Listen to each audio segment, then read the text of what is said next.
Welcome to the Business Women Australia podcast show, the podcast that brings together industry leaders to discuss the latest trends, insights and strategies. So sit back and relax, let's get inspired by the amazing women who are shaping the future of professional women in Australia. Don't forget to like and subscribe. Welcome to today's episode of the Business Women Australia podcast show. I love that intro. Makes me miss LJ. We're streaming from the beautiful lands of the Noongar people on the west coast of this vast nation. I'd like to pay our respects for the traditional owners on the lands on which we're meeting. They've got so much to learn from our elders, past, present, and those emerging. I'm Lyn Hawkins. I'm the founding director of Business Women Australia. And I've got Caitriona Forde back on the show after a minor hiccup where I couldn't do the episode as planned on the date that we had chosen before because, let's say, I fell. I didn't have a fall. So here we are. Thanks, everyone, for your patience and welcome back to the show, Caitriona. Thanks for having me, Lyn. I absolutely love being part of Business Women Australia. So I was a wee bit disappointed when we couldn't do it a few weeks ago, but here we are. The timing's right. The timing is right. You wouldn't want to see me. I know most of our listeners actually download the audio, which it was just as well, but I'm pretty much better. I did have raccoon eyes there for a little while. Everything's fine at home, just in case you're wondering.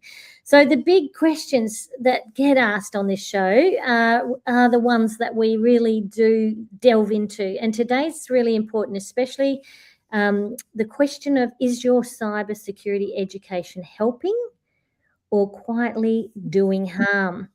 Now, organisations are rushing to adopt AI and digital tools. There's organisations actually bringing in a lot of new IT.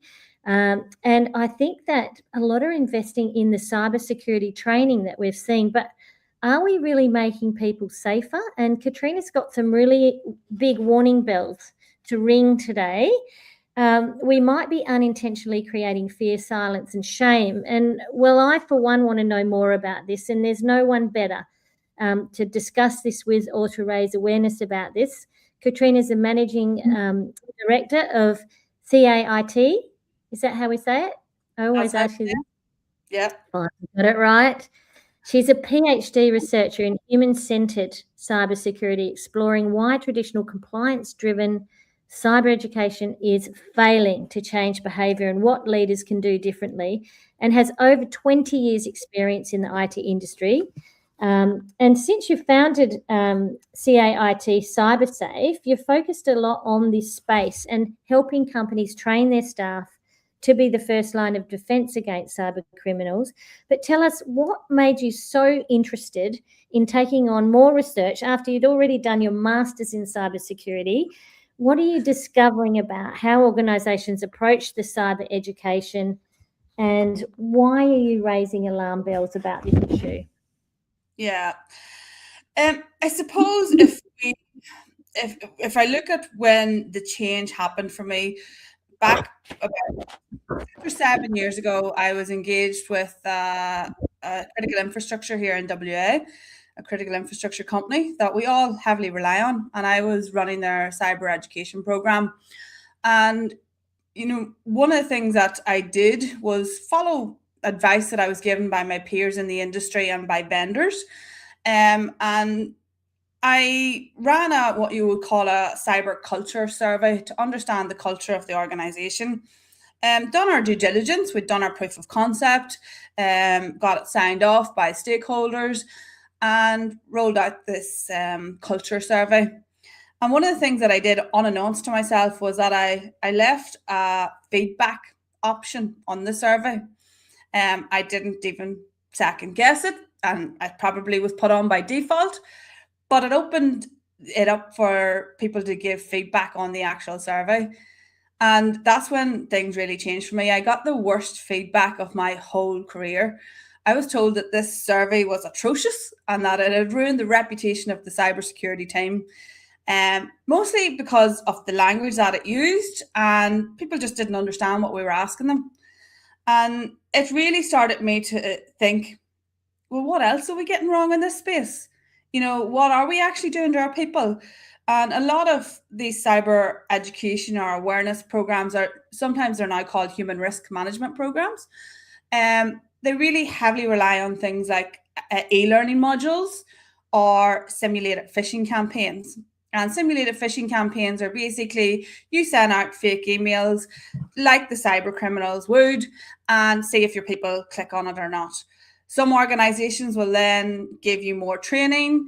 Some organizations might even go as far as giving you a written warning. And I've heard of some organizations even sacking their staff if they've clicked numerous times on a simulated phish. And I started to look at this from a human. As you know, Lyn, I'm very compassionate about people. I absolutely feel for people. And, when you ask me about my business name, I've 25, that's coming up on 26 years now in IT and cyber. And, that's where the business name came out of, cyber awareness and IT, because I spent a large portion of my career in the IT field before I moved across to cyber. And I've always had empathy for people around using technology. And I've always witnessed when people struggle, when their computer's not working, maybe they're going into a meeting and next thing Teams isn't working for them, they can't get the meeting, or they've just spent hours writing a document and next thing the computer crashes and the document can't be recovered. We've all experienced those frustrations. But then when we look at how we're using some of these mechanisms to educate people around cybersecurity, if you look at phishing in particular, those phishing emails are set out to make you fail. That's what the whole intention of it is. They're crafted in a way to make you fail. That's what the intention is, because that's what the cyber criminals are trying to do. So you think about an individual in a busy workday, maybe they've got a deadline coming up, and they're multitasking, maybe they've had kids sick at night, and next thing they get an email, looks real, they click on it and they get a big error message going, you failed. Think about how that individual feels. Nobody likes to fail. And this is what I started to realize. What impact is this actually having on people? And why are we not getting the engagement that we should be getting with these programs? And what can we do to do better? And I started thinking about this, probably 4 years ago. And I was probably maybe a little bit more, but I was very lucky that some of the organizations that I worked with allowed me to adopt a different approach, where we would say, yes, we're going to test you, but this is not a test. This is an education piece. This is to show you what the cyber criminals are doing. If you click on it, it's okay. Don't worry about it. We're all going to click on it. And we actually, shared openly who did click, and changed it into more of this is an educational piece to teach you the types of tactics that they're using. And what we also started to do was teach them more around their own personal cybersecurity. So how to keep themselves safe in their own lives. And we started to quietly see a massive shift then in how people behaved at work as well. And then I came across a massive piece of research that was done in the US that basically proved that the way that we have been doing cyber education has not worked, and it hasn't been working. And that's what motivated me to go back and be crazy and do a PhD to say, okay, can we do differently? Can we do better? Do we need to actually completely rethink this whole space and even look at, individuals and the gap between, technology and where the human is actually at? And, as you said, the AI era that we're in, that gap is getting bigger and bigger, and we need to do something to close that gap so that people feel confident, that they feel inspired, and they want to use technology and they know how to use it safely. And that's the bit that excites me. Yeah, look, I can tell you're passionate, and it is infectious. And obviously those big stick approaches just do create a lot of fear, and then people being silent or hiding what they might be doing, and that sort of shame doesn't allow anyone to want to come forward with something that they might actually do in the workplace. And what are the warning signs that an organization's cyber education approach isn't working, even if the compliance boxes are being ticked? Yeah.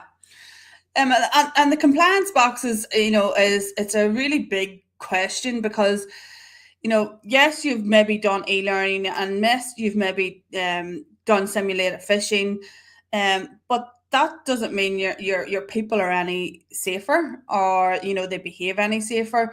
For me, when I start working with an organization, it's really like any cultural issue that you have in an organization. You can feel it straight away. Go and stand in the kitchen after a simulated fish and see what people are talking about, and how they've reacted to being caught out, and talk to people around how they view cybersecurity within the organization. And you'll often hear that us versus them mentality, that they don't understand how busy we are, they don't understand, they're seen as the department to know. And it's often it's that cultural bit. And one of the things, as you rightly said, Lyn, is there can be a lot of fear about speaking up or reporting, or sometimes you'll hear things like, well, that's not my responsibility to report if something's suspicious. That's the cybersecurity team's job to do that. And that's where we need to change. It's cybersecurity now. It is an individual problem, but it's also an organizational wide problem. And these are some of the things that I help organizations understand. There's two different parts to it. Yes, obviously we need to keep the organization safe, and that's a high priority. But there's also the individual. And you think of an individual, if they've been targeted at work or at home, and home is more important, think about the psychological impact that has. Now, I've recently helped a family where their mum and dad is in their late 50s. Both professionals, have had professional careers. Their kids are in their late 20s. And financially, very successful family. Everything on the outside looked really well. Dad, unfortunately, got targeted and fell for a romance scam. Now, this man was very happily married and didn't intend to fall for a romance scam, but fell for it, and fell for it hard. And he was so embarrassed about it, obviously didn't want to upset his wife, upset his kids. So he tried to hide it. And the more he tried to hide it, the bigger a hole that he has dug for himself. So much so that they're now financially have a lot of issues because of it, because there's a lot of money has been lost. And this is the shame part of it, and this is the bit, as I said to somebody recently, that's a whole family now that are not operating how they should. That's impacted the family home. They're not going to work and being productive and being their normal selves at work because they're dealing with all of this in the background.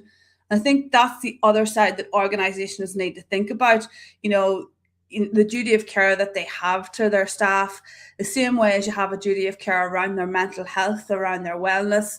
We need to have a duty of care around their digital safety and their personal lives as well. And I feel that's the shift that we need as an industry. Yeah, that's coming up a lot across all the different issues that, employees are facing and bringing themselves to work, whether it's a health issue, whether it's a finance issue, whether it's an issue around a cyber attack at home or whatever it might be. People juggling that sandwich generation between the issues their kids are having. They might be looking after parents as well, and coming to work and without having a safe place at work to be able to get the help and support you need, you can often not find it hard to do the job that you've been tasked for, even if you've got the skills and the expertise. This is a big issue that's coming up across all the topics that we're talking about. But what would genuinely look like a safe workplace when it comes to conversations back around these cyber incidents, the near misses, the mistakes that might be happening at your work desk or happening at home? Yeah, some of the organizations that I see doing it really well is that they have a positive culture around it, that, you're not being reprimanded for clicking on phishing emails, that people feel safe to speak up and question, especially in this age of AI when we've got deepfakes, we have voice cloning. You have to build an environment where it's both sides of it, is that your senior leaders feel comfortable that people are going to question you and make you verify that what you've just asked for or the email that they've just received is real. And that staff feel comfortable going to their senior leaders and saying, I've just received a voice note from you. Was that really you? Or I've just received this email asking me to do something. Was that really you? you know, and sometimes we don't feel comfortable asking senior leaders those questions. But we need to build that type of positive way of working. And if you look at it from, you know, other industries that have done it, health and safety, construction, mining, you know, there's been a massive shift in how they operate. And simple things like having a quick toolbox talk in the morning to remind people, you know, if you see this during the day, it's okay to, you know, talk about this and bring it up and be open about it. One of the things that our industry is shockingly bad at is talking about our near misses. We do not talk about them. We try to hide them as if it's, you know, we can't let this out. But those near misses are education. You know, when people realize, oh, this has happened to my work colleagues, so this could happen to me as well. And this is a cultural shift that we definitely need to look at. Some of the things that some of my clients have done to try and sort of bridge that gap is having a safe place where they can come and ask their questions. So I implemented a concept, it's called the Cyber Cafe. And basically, for some of my clients, once or twice a month, I go and sit in an office, in a room somewhere in the building. People know where I am and they can come and ask the questions. And it can be anything. It can be about their personal life. It can be about their work life. But it creates that safe container that they can come and ask whatever it is that they want. And when they see everybody else coming, then it has a trickle effect. Sometimes I have to have a queue and a booking system, but it's been a really positive way of people having somewhere to go and ask these questions without feeling that they're silly or they're stupid, or I don't want to ask the IT team because they're extremely busy. You know, so it creates that place where people can actually go and ask those questions, which is a fantastic concept. I shared it at a conference in Melbourne last year, and one of the big universities reached out and said that they've stolen my idea and they've been running it, and it's been highly successful for them as well. So something just as simple as that can be so impactful. Yeah, that's brilliant. And I really get that. The feeling of shame with the near misses. I know when you reached out to me and said, you know, would you speak to the media about my near miss, where I paid $10,000 to an invoice that had been doctored, and it wasn't the glass man's invoice. It was actually a different. Everything was the same, but the BSVN account had been changed somewhere between that. And I was like, do I really want Business Women Australia to be known for that and me? But I tell you what, now if you need me, I'm going to be brave and I'll share it. Next time you're looking for someone, I'm happy to share it. I've got to stop hiding this. I've got to start walking the talk. And that will get, if people see someone like me that's educated and successful in business and can still make that kind of mistake, I tell you what, now I always ring and double check, is this the right BSVN account number if I haven't already got it in there? And I love the way the banks have the verification tool built in now, so you can, is that exactly the same? It doesn't look right. But there's still a lot of issues. Like I was chatting this morning with they're a critical infrastructure company that are national, so we heavily rely on them here in Australia, all across Australia, and they're struggling because they've been targeted very badly. So one of their staff members got targeted with a phishing email, their computer got compromised, the cyber criminal sat on their computer and watched and monitored as they do, and then they struck at a time around an invoicing time, sent out an email from that person to a colleague, and it came from a and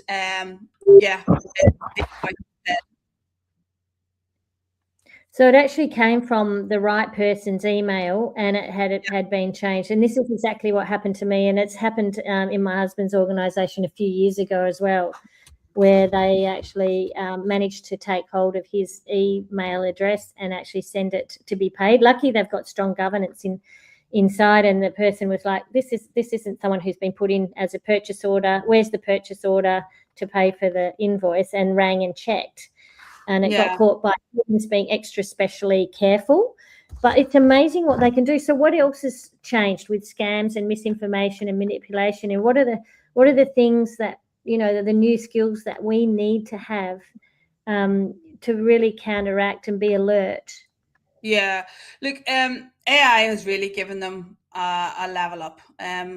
I said the other day in one of my training sessions, it feels like scams have got a glow up. Everybody's looking for a glow up these days. Well, cybercrime has got a glow up with AI.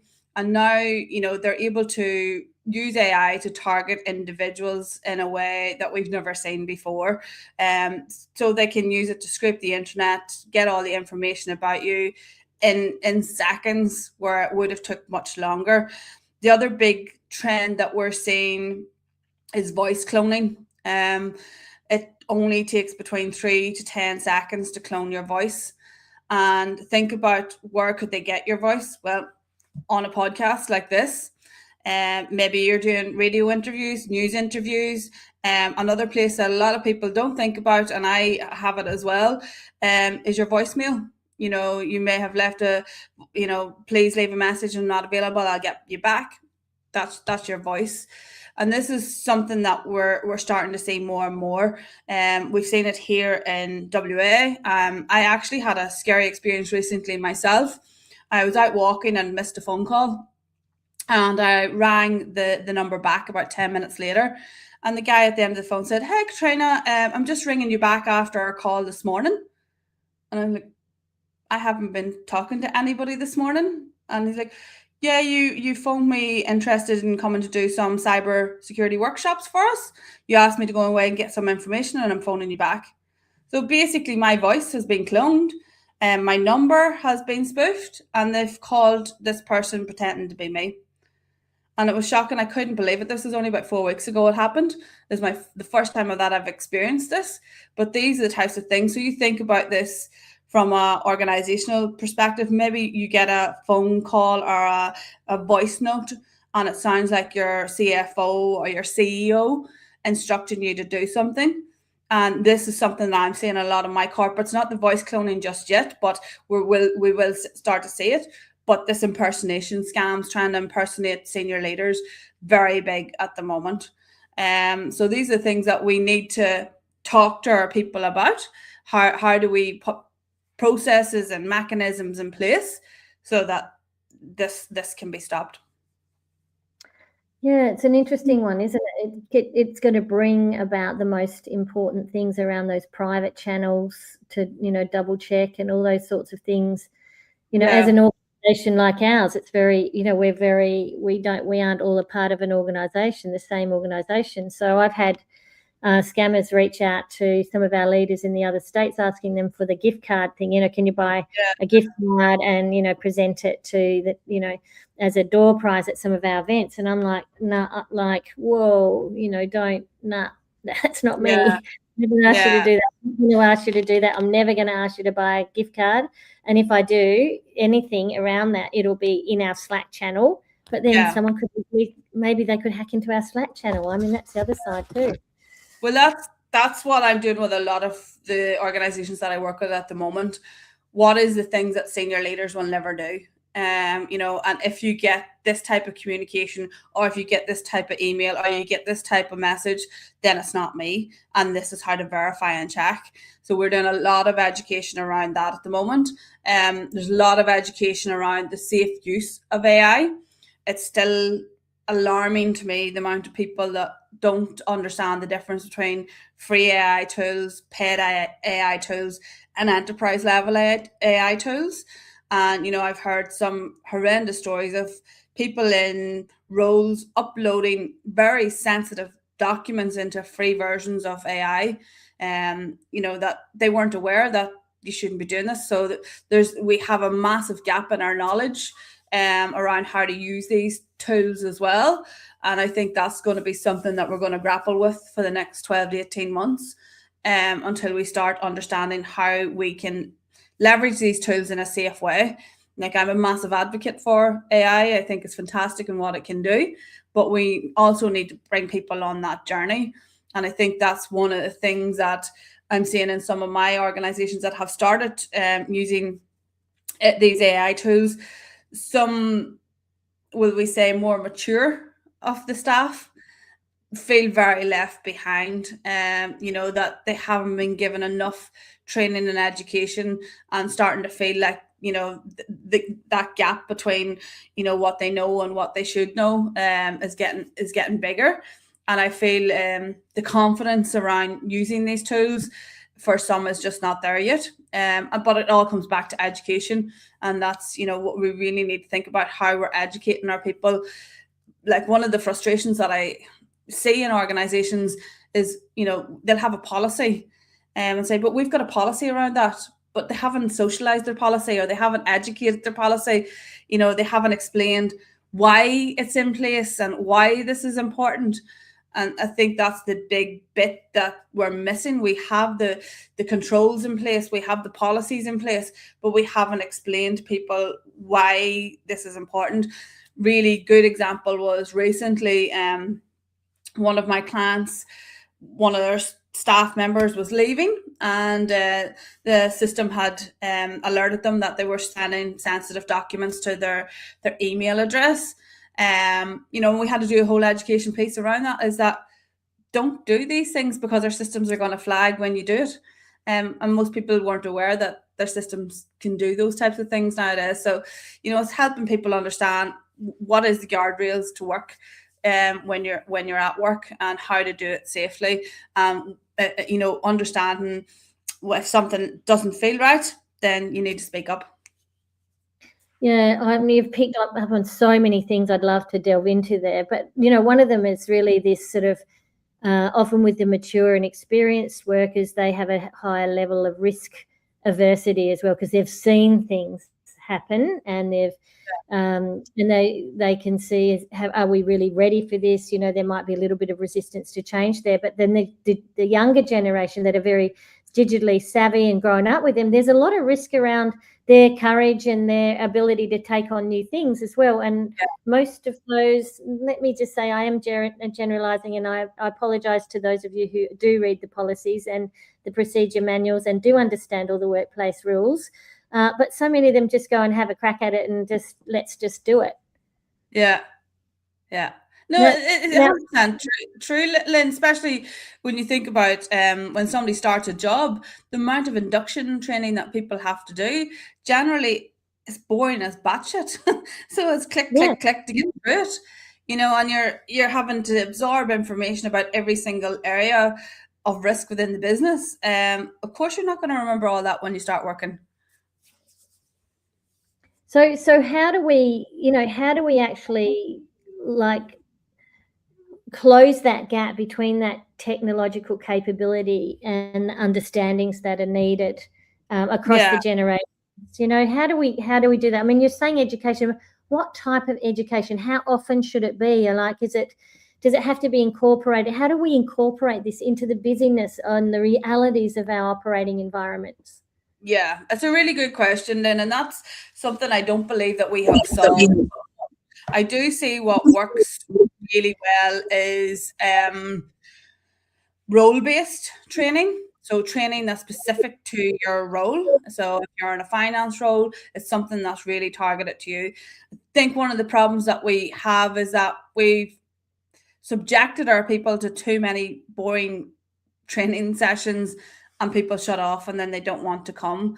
So I think it needs to be a mixture of their own personal security, because let's face it, I adapt that model with them, what's in it for me. We're all interested in our own personal gain and how to protect ourselves and our family.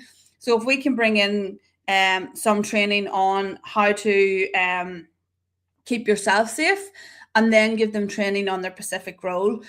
One of the things that I think it's highly important is having a little bit of fun with it, gamifying it. I often run like Kahoot as a fantastic platform to run games on, and just run a competition among people, do a lunch and learn, make it fun and make it engaging. If you're sitting through a boring 45-minute slide, and no engagement, no conversation, people don't absorb it. And, we do learn best. Generally, most people learn best when we're interacting and connecting with our peers and sharing our stories and, putting down our barriers and having a laugh and, telling when you have messed up and, what that looked like and making it feel real. that's what we need to do. The big challenge that we have, or I see, and this is part of my research, is that facilitated training, so instructor-led training, is without a doubt more impactful, but it's harder to scale. And that's what the struggle is with organizations. But what I see in some of the organizations that I work with, if you are to give somebody a really engaging, really fun, really, where it brings them from, as I say, from awareness to action, where they actually feel it in their self to go, okay, I must go and change those passwords. Now I understand why. If you were to do that once or twice a year and then supplement it with maybe an odd game or quiz or, some communications through your whatever communications channels that you are, maybe you give them handouts to bring home for their kids. There's any amount of ways that we can do this, but we need to make it fun and engaging and relevant to them.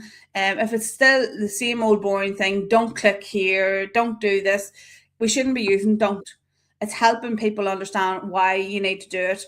And I think, to me, that's the most rewarding part of my job, is when I hear the stories of people saying, I went home and done this. And it was one of my clients, or a council, and I've been working with them now for 5 years. And I came in after Christmas. I hadn't seen them for about 4 or 5 weeks. And the two ladies in reception, you could see them when I was coming, they were giggling away. And I was like, oh, what are they going to say?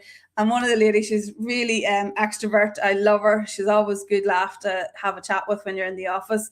And she's like, you're going to be so proud of me. I spent all my Christmas holidays setting up a password manager. And guess what? 5 of my passwords are on the dark web, but I've now went and changed them. And I was like, that's what you want. That's exactly what you want. And, the only way you can achieve that is by building trust with them. A lot of the research that I'm looking at the moment, we need to align what we do with what other industries have done. So the health sector in particular have used a thing called the protection motivation theory. And basically what it means is you need to have awareness of what the risk is. You need to have a desire that you want to change. But most importantly, you need to feel like you have that skill to go and be able to make that change. So you think about it from a password manager perspective. First of all, you need to know why you need to have a password manager. You need to have the desire to go and actually do it and not be afraid of it. And then you need to go, okay, I know how to do this. This is not too hard. And that's the 3 things that we need to do when we're educating our people. And if we're only leaving it at the awareness bit, then that's where the big gap is. As I say, lots of people are aware, many people are aware we shouldn't be reusing our passwords. But what stops people from, going and taking that step to actually change them? Because a lot of people are fear that I'm going to get locked out of my systems, or I don't have time, or, sure, my password, they're not going to get it. This is the barrier that we need to break down. Yeah, absolutely. And you do such a great job at doing that. But, obviously for those organisations that can afford this and have the facilitators and do all those things, what about the small businesses and not-for-profits and the community groups? How do we make a cyber education accessible and relevant for those communities that can't necessarily afford to have, consultants and trainers and facilitators, coming on board? Yeah, look, it is harder when they don't have the funding to do it, but there is loads of free resources out there. Like here in Australia and WA in particular, most people aren't aware of. We have an organisation called WA ScamNet, and ScamNet has loads of free resources on their website for individuals. They also have an office in the city centre, just off William Street, so that if you get scammed, you can go to them and they'll help you with it. They'll investigate it for you. And they have a huge team that does great work in this space. I work or partner with Cyber West Hub here in WA, and we've come up with an initiative a few years ago called Scams and Scones. And that's for retirees and for, retirees mostly. And we go all over to libraries. We have now engaged with the men sheds. And the format of that, and which I think anybody can really do, is run a 1-hour workshop on scams, make it fun and engaging at their level at retirees. And then we bring in students from universities or from schools that are studying IT to help the retirees with their devices. So it's a fantastic initiative, and if we could only get more funding to run more of them, it would be amazing. But the students get first-hand advice with helping, and the retirees, then it's a social event for them as well. They come in, have a cup of tea and a scone, and they are the most willing group to share. They will tell you every scam that they have fallen for, and they don't hold back. And to be honest, they're a breath of fresh air, because they do want to learn and they do want to know, how do I do these things? And that's what I feel, is that they're the group that we really are making more impact with, because they obviously don't want to lose money. They know that they're a target. And that's what some of the things that, not-for-profits, charities, small businesses can do. It doesn't have to be huge. It has to look at what our government has come out and asked us to do. They're running what you call an Act Now, Stay Secure campaign. And the government has said, as every individual in Australia, whether you're an individual or a business, if you have a unique and strong password for every account, set up multi-factor authentication, and update your devices. Those 3 things, they predict, if we were all to do that as a nation, we'd probably be 80 or 90% more secure than what we are right now. And it may seem difficult to most, but it's not. So, that's for small businesses. Look at those basics. It's sometimes cybersecurity. I think the word cybersecurity, it actually bugs me a little bit, because it makes it sound like it's hard and it's costly. And, if we speak to somebody about cybersecurity, it's going to cost us a lot of money.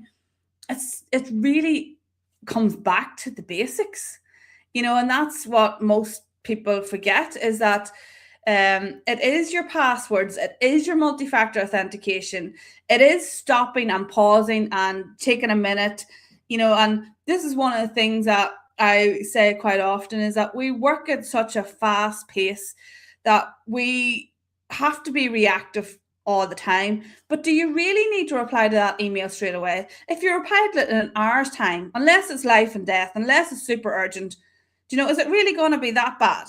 So if something about that email, it's asking you to do something like make a payment or engage with it in some way, go and make yourself a cup of tea, go and have a walk, think about it, ask somebody. And when you come back, you'll probably realize, there's something about that dodgy. And I think that's the big problem, because we're living in this reactive world. We've got social media that's, constantly at us. We've alerts coming from us everywhere. We've everything looking to grab our attention. And that's what it is. We need to go back to slowing it down, back to the basics. Such good advice there. And you make it sound so real and so easy to grasp. And I think the word cybersecurity sounds scary, and it sounds hard. Yeah. Well, that's why I call it cyber safety, because that's what I think it is. It's about keeping ourselves safe.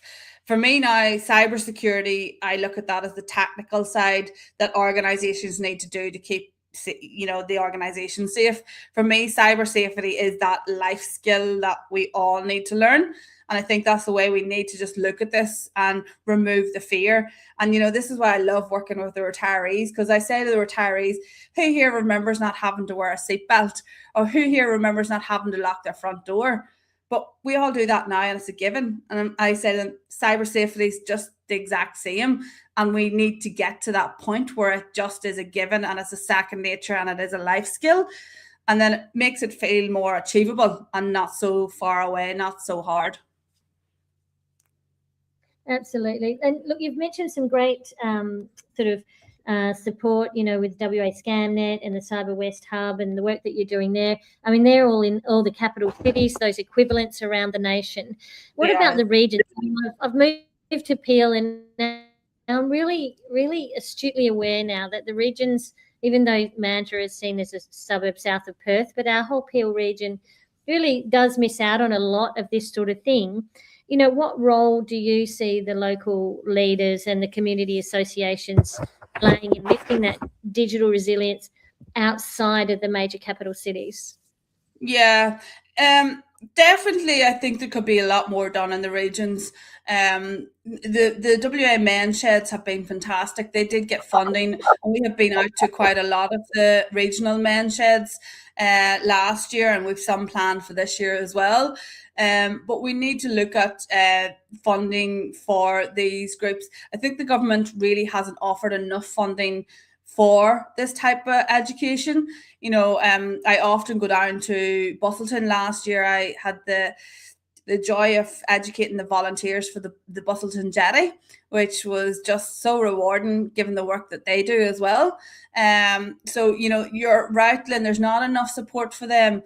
The other area that there's not enough support for is individuals or really small micro businesses, say a mum and dad business with 1 or 2 people in it, or somebody that has started up as a solopreneur.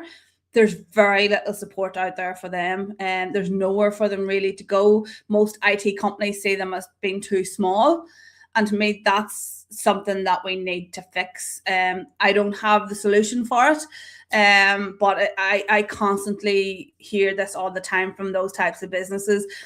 Recently somebody had give my name to this mum and dad physiotherapy company. There's only the 2 of them in the business, and they had an admin staff. They only had 2 computers, and their database was hosted in the cloud. So there are very little requirements. But this bigger IT company had come in and had basically quoted them an extortionate amount of money to try and get their cybersecurity right, and they didn't need it. And they were feeling that so much fear around it that they were having actual discussions around, if we can't protect our clients' data, then we might have to shut this business down. And, when they spoke to somebody about this and they shared their fears, somebody had suggested, look, have a chat with Caitriona. She might be able to give you some sense in what you've been told. And it was ridiculous. I couldn't believe it. I had an hour's chat with her, and afterwards she realized they're actually okay, that they've got most of the things in place that they need, and it's not as bad as what they think. So it's difficult. What I would say is, the government has a lot of good resources on cyber.gov.au. And there's another not-for-profit called ID Care. So as in your ID and care. They got funding from the government a few years ago, and they have lots of really great resources and small training videos and things like that. Another thing that's our advantage now is AI. You can use your AI tool to help put some of these things in place. So you might say to AI, whichever tool you use, I'm using Gmail, give me a list of instructions to set up multi-factor authentication on my Gmail, and it will show you how to do it. So there's more out there now than there ever was. It's just having the confidence to do it. But I suppose the problem is you don't know what you don't know, and that's really what the struggle is. And just getting those first steps. And if you don't know what multi-factor authentication even means, then you can say, okay, everything's suggesting this. What does this mean, and what do I do? Yeah. And it's really amazing how much help you can get out there. And joining your local business association is a really important thing to do. Your local chambers, small businesses need to be surrounding themselves with peers and learning from each other, and knowing that you're not alone. Side is that it's actually, even if you just need to have some opportunities to talk to other businesses and seeing what they're doing, and doing your research, arming yourself with knowledge. So important.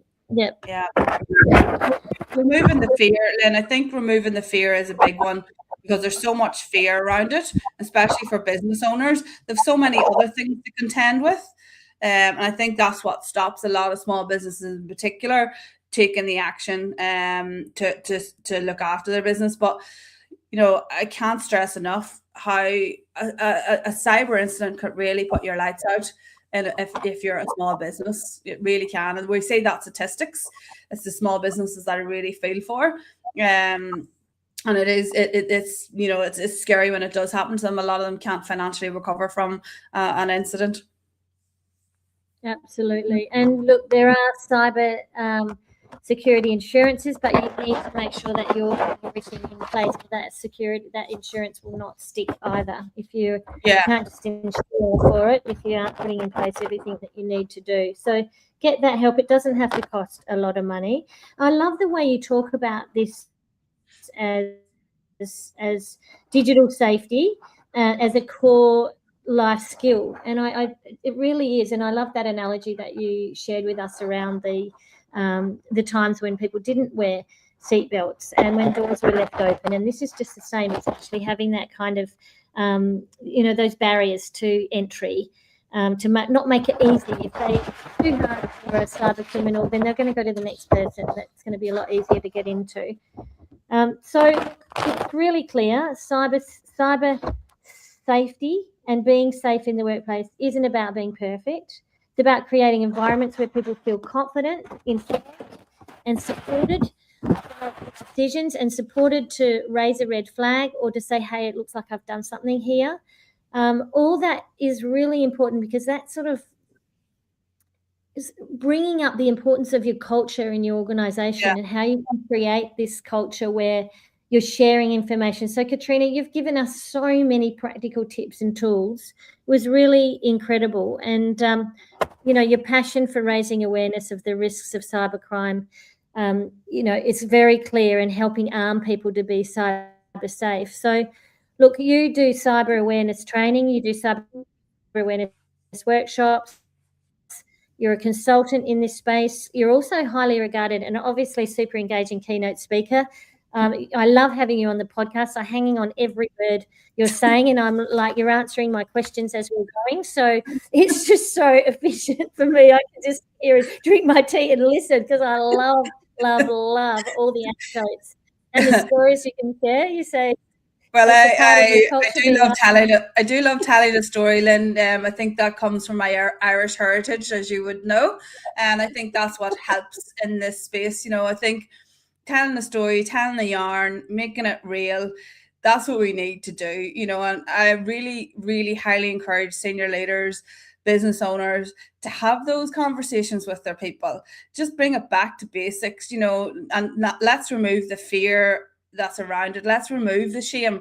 This is the only way we're going to fight back from these cyber criminals, is to make it real and not to make it too scary. Because when we're scared of things, we ignore them, and that's what I feel is happening quite a lot.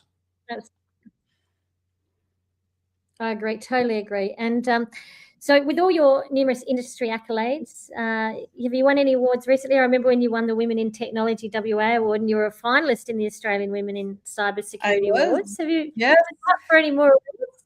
I haven't. I've shied away from the awards. I think the PhD has taken so much of my my attention at the moment. And as you said, I've been really focusing on the public and keynote speaking. I really love speaking on stage, and I love when I turn this scary, boring topic into something that can be fun and engaging. And last year I had the opportunity to even do keynotes for technical teams, and helping the technical teams understand the human layer, that it's not just all about the technology, it's about the people that's using the technology as well. And I love the keynote speaking. So that's the direction that I'm going on. I love partnering with organizations, and being that person when things go wrong, that they can reach out to me and I can help them with their comms. I can help them communicate it in a way that is easier for their people to digest and remove the fear. So it's a lot of what I do at the moment. I have some unbelievable clients that I love working with. So I'm very fortunate, and I absolutely love what I do. Couldn't have asked for a better career. Look, I can tell that you love it. And look, how do our listeners contact you if they want to engage you for consulting or for training or as a keynote speaker? What's the best way of getting hold of you? Yeah, you can contact me via LinkedIn, through my website, my email. I think my phone number's out there as well. I won't answer if I don't have you in my phone book, but you can always leave a message. But yeah, I always will respond to LinkedIn, or there's a contact me through the website as well. But yeah, it's, I'm also on your directory. Funny enough, I've had a lot of inquiries recently through the Women in Technology WA directory as well. People are finding me there also. So yeah, no, it's I'm always willing to have a chat. Like, it's, to me, if you know, obviously I run a business, but I do so much pro bono work as well. Because that's what I'm passionate about. Is if you can't afford it, it doesn't mean you shouldn't get help. And there's always ways and means of helping people as well. So yeah, if there's something that you want to have a chat with, or yeah, always open for a chat. That sounds great, but we also want you to be sustainable, and I'm sure your business manager's probably rolling her eyes as she's listening to you saying that, because you've been so good. So look, you know, please, this is Caitriona's business. Support her in her business. Pay her fees. If you can afford it, please ask and engage her. If you're looking for an amazing keynote speaker in a conference, a seminar, whatever it might be, maybe it's in your team day, in your annual team retreats, whatever. This is really important stuff, and Caitriona does make it super, super interesting, relevant, and practical, so you can actually go and put some things in place straight away. Thank you so much for being on the show, Caitriona. You're very welcome. Thanks for having me, Lyn. I absolutely love Business Women Australia. I couldn't think of a better group. Oh, we love having you. You're a wonderful, much-loved leader in our community. And thank you for those of you who are tuning in, whether you're actually on iTunes, on LinkedIn, on Meta, Facebook, where we're streaming live across those channels. You can find us on Spotify, and you can find us on YouTube and on our website. So you can pretty much find us anywhere to catch up on this episode and all our other ones. And if you've been thinking about joining Business Women Australia and hanging out with extraordinary women like me and Caitriona, we would love you. You know, we've been described as somewhat crazy, but brilliant, talented, courageous, vibrant, national collective of women. We love experimenting. We love learning new things. We do stuff up sometimes, but we pick ourselves up, shake ourselves off. We're not perfect, but we're from all sectors, industries, professions, and we are one of the fastest growing groups of women who lead. We have more than 20,000 women in our community across all our subscriber base. We have a very strong cohort of co-creators inside our kind of vault that are building out the program, working together and actually producing the most incredible opportunities for women to connect and share their knowledge and learn. So this is really quite a unique organisation. I'm very proud to have founded it, and I'm super excited into what it's grown because of the women who have joined forces to make this something really special. So if you've been thinking about becoming a part of our movement, don't be shy. We love everyone. Everyone's welcome, and we're looking for supporters, male champions of change. We'll take your money. If you want to be a sponsor, a partner, as long as you've got women that you're building up and giving emerging leaders opportunities who can actually participate and become a part of our community, we would love to be partnering with more organisations across the board. Watch this space. We've got some retreats coming up. There's still a few places for our July retreat. We've got places definitely for the end of year retreat in Bali, our July program that's about to be launched. We've got online community that meets, I think, twice a month in different ways, our cafe conversations and our online member connects. And we meet in person across all capital cities. And if you've got a women's group and you want support and to be a part of our community, we can link you in. If you're running a group in the regions or in another suburb and you need help, support with that and promoting and making all that happen, then become a part of what we're doing and bring your group into us. There's loads of ways you can connect. So thank you so much, Caitriona, and thank you to our listeners. And that's all for today. And we'll be back on another show. I think we've got next week. We're now doing weekly podcasts. It's crazy. Thanks, Lyn. We'll see you soon. We'll get you back on again. You have been listening to the Business Women Australia podcast show. We hope you've enjoyed today's episode and gained some valuable insights to empower you on your journey. Don't forget to comment, like, and subscribe to stay updated in our latest episodes. And if you're not already a member of Business Women Australia, what are you waiting for? Head to our website today and join so that you can connect with a thriving community of inspiring women across Australia. Thank you for tuning in, and we'll catch you in the next episode.